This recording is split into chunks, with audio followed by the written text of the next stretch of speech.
I got a tan in the wintertime. California, baby.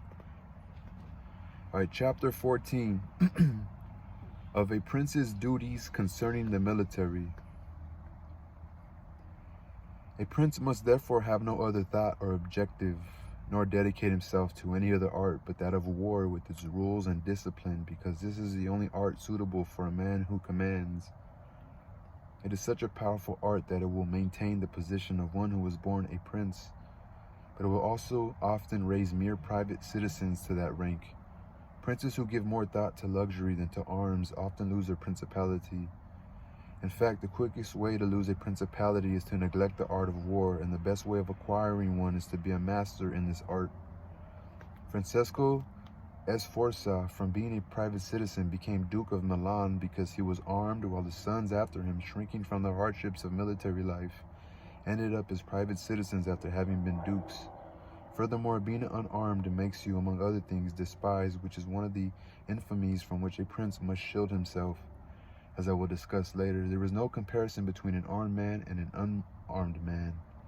It is not reasonable to think that an armed man might be compelled to obey an unarmed man, or that an unarmed man might be safe among the armed mercenaries he has hired. The unarmed prince will always be wary of these mercenaries, whereas they will harbor disdain for him. There is no way for them to work well together. Hence, beside the other misfortunes already mentioned, a prince who does not understand military matters will not be respected by his soldiers and cannot trust them. Okay, there is no comparison between an armed man and an unarmed man. It is not reasonable to think that an armed man might be compelled to obey an unarmed man, or that an unarmed man might be safe among the armed mercenaries he has hired. Okay, I get what you're saying. Like, if someone's armed, he's not going to listen to someone unarmed. And nor will someone unarmed feel safe around somebody armed. The prince must therefore never shift his attention from the exercise of war, even in times of peace, and he must do this both in action and in mind. As for action, he must not only keep his troops well trained and organized, but must also himself continuously go out hunting, keeping his body accustomed to hardship, while learning the lay of the land, how the mountains rise and the valleys dip, how the plains lie, and the nature of the rivers and marshes. He must do this with the greatest application, for such knowledge is useful in two ways. First, he will familiarize himself intimately with his own country and understand how to defend it. Second, with the knowledge and experience of his own terrain, he will more easily get to know any foreign terrain he might have to explore, because any hill, valley, river, plain, or marsh that exists in Tuscany will resemble those of other provinces. In short, familiarizing one with the terrain of one's own province helps to familiarize one with the terrain of other provinces as well. A prince who lacks this knowledge lacks the most essential quality in a general, because this will train him how to hunt the enemy, choose a campsite, lead troops, and direct them in the field and in besieging towns. Among the things Prince Philopoemen, it's Philopoemen, among the things Prince Philopoemen of the Achaeans, Achaeans, has been praised for by writers is that in times of peace he thought of nothing but ways of waging war.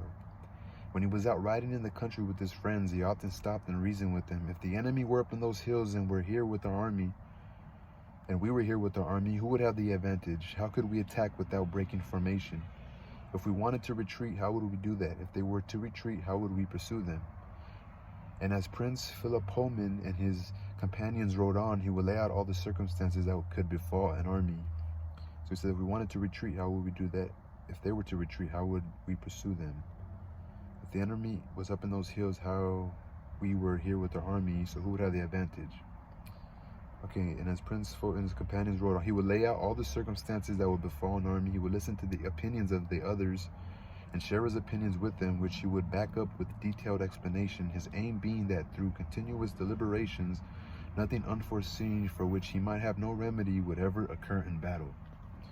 Sounds pretty good as a business thing too. Just always keep your mind open, especially if it's your business, how to, as for the exercise of the mind, a prince must read histories and study the actions of great men so he can see how they conducted themselves in war and examine the reasons for their victories and defeats, in order to imitate the former and avoid the latter. Above all, the prince must follow the example of some great men of the past, who in turn follow the example another great man who had been praised and honored before him, always keeping his predecessors' deeds and actions in mind. Predecessors, the people that came before you. For it is said that Alexander the Great imitated Achilles, that Caesar imitated Alexander. So Alexander the Great imitated Achilles, and then Caesar imitated Alexander, and that Scipio, Scipio, imitated Cyrus. Anyone who reads Xenophon, like the instrument, Xenophon. Xenophon's, okay, anyone who reads Xenophon's Life of Cyrus can see in Scipio's actions how much glory his imitation of Cyrus brought him, and to what extent Scipio conformed with what Xenophon wrote about Cyrus in matters of chastity, openness, humanity, and liberality. A wise prince must observe such methods and never remain idle in times of peace, but vigorously take advantage of them so that he can be ready for times of adversity,